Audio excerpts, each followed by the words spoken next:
Billin of Town Murf. Top Billin villains. When I go back and I lab on my man Bobby Wagner, you can just tell this guy's just something special. As far as the mental goes with it, look at this right here. Inside shoulder force. Let me go back on this right here. When you look at something like this is what you want to pay attention to. Gap integrity, right? Never want to be in another man's gap. So you want to be practicing gap abstinence here. Now look at him read this outside in. Right? He can see the flow. He's reading the flow right here while also reading the guys ahead of him. You can see Leonard Williams right here. It's going to be flowing out this way. You should have Boye Mafe right here with a seal off. So what will be the path of least resistance for someone like Antonio Gibson? To press this here and then shoot against the grain here for that organic crease. Wagner's going to slow play that. You see him shuffling? Staying parallel to the line of scrimmage, shuffling right there, understanding the flow, letting Leonard Williams take care of that gap, stay in his own gap, bang. You see him right there? Meet that inertia with the lineman, the offensive lineman right there. Pogo stick his head, stack and shed the block, and boom, he's right in on it, getting a tackle right there. Gets by with a little help from his friends right there, and Julian Love and a little bit of Quandre Diggs right there. But you can just tell he's mastered the mental portion of football. Look at this. Something that most people won't look at, but you can see how he jumped gaps right there. This guy has mental telepathy, right? He's a mental bully on running backs right there. Look at him. Work this way. Play it looks like you want him to go in that direction, right? To get the flow going to the outside. Jump gaps right here. Get yourself back in proper position. Stack and shed the block. Get after it. Bobby Wagner, what a treat to watch. You can definitely see the mental progression in Jordyn Brooks' game as well. You get one of these sprint throwback screens. Look at him stay home with the attached line of scrimmage player, the tight end there. The one that's tethered to the line of scrimmage. Looked like it was a two tight set to start out with, one tight end flexed off. You can see the flow, exactly what they want to do with this sprint throwback screen. Get the flow to go in this way, work with an influence block, right? You get a block and release. Also, you might want to call it multiple blocks and release right here because he does the same thing on a cat blitz right here with Devin Witherspoon coming from the corner. So everyone influenced there, but Jordyn Brooks stays home, knows his assignment. He's not impressed by your performance. Like my man George St. Pierre once said, I am not impressed by your performance. No, he does not like your acting job right there. Your influence block looking like it could be some type of slide protection, anything like that. Nope, he stays home, reads his keys, stays disciplined, gets himself a nice tackle right there. Similar play right here. You can watch Jamon Davis react to this. Now he stays home. Right, you get a block and release from Will Dissly there, but look at him take an improper angle, and you can see the difference in Gainer there between his play and Jordyn Brooks' play. Sometimes you can do everything right except the finish. Staying home, so this wasn't really kind of an influence type play, right? You get Geno influencing as far as bluffing a screen onto the outside there, but then it's just a peer back. He stays home. For some odd reason, he runs super wide with it, and you get Damian Lewis out there pushing him off his landmark. But here's a problem you can put on both of these guys. As a matter of fact, it's not even germane to just these guys. I think across the league, there's a shortage of coverage linebackers. You see my man Brian Robinson right here on an angle route. Jordyn Brooks will pick him up out of the backfield. Yeah, no bueno right here. Look at this. Angle, stick that foot in the ground, create massive separation. Bang, put your boy Spoon in the drawer.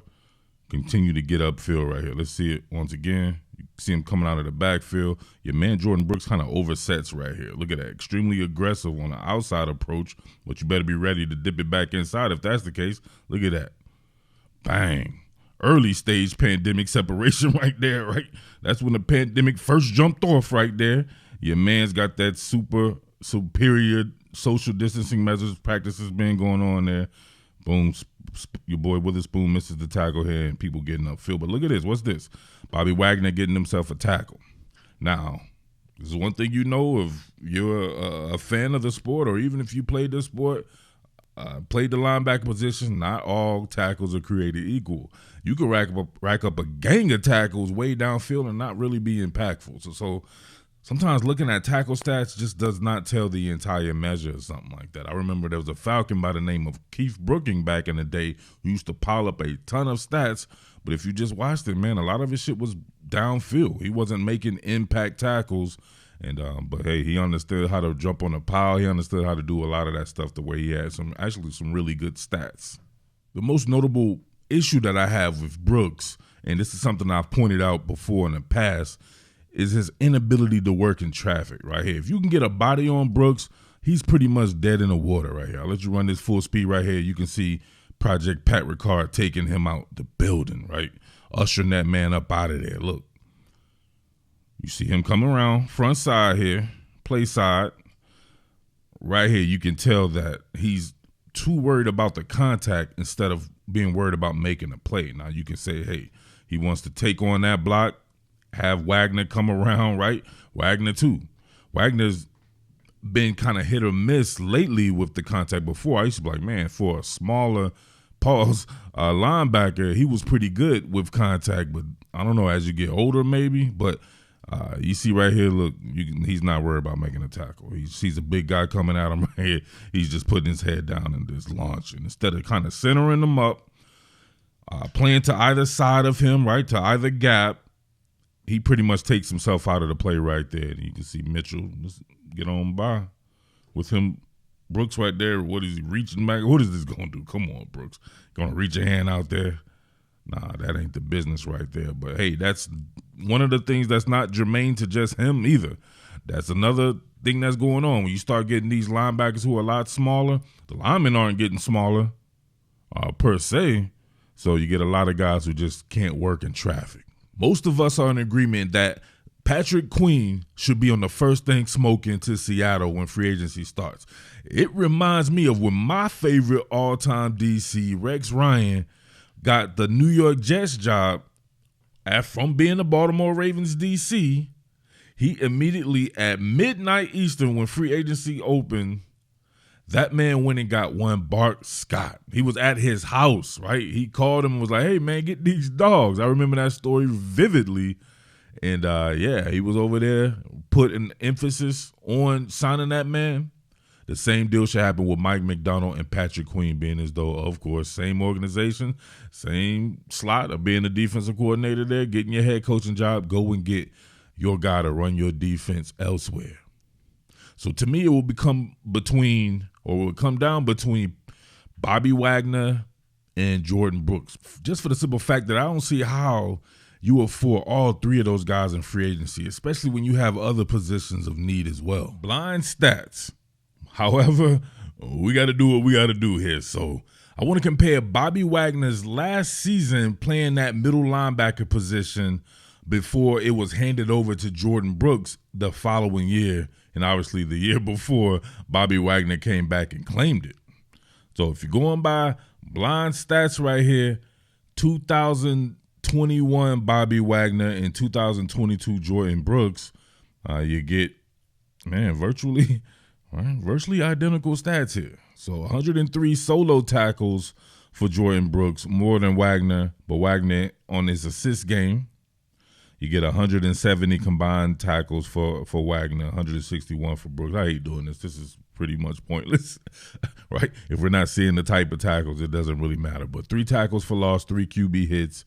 Wagner had an interception. Yeah, both had 5 passes defense. So you could say, at least from a blind stats comparison, that it wasn't much of a drop-off. I think right here, like even right here, look at this, right? 81.6% completion percentage for Bobby Wagner when thrown in his direction, right? So 72 for Jordyn Brooks there.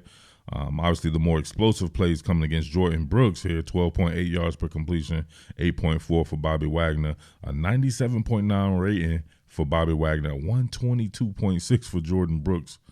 Yeah. Look how many times Bobby Wagner pass rushed, 41 times compared to 17 for Jordyn Brooks. So stuff like that, snap counts and all that, virtually identical there as well.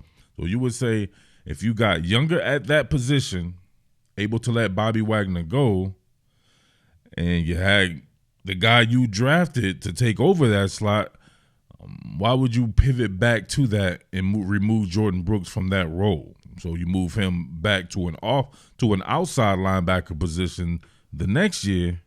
Now here they are back together again, and it's tough when it's Bobby Wagner because he's one of the greatest to do it. Another Pro Bowl, another All-Pro added to his name, taking his spot back from Jordyn Brooks.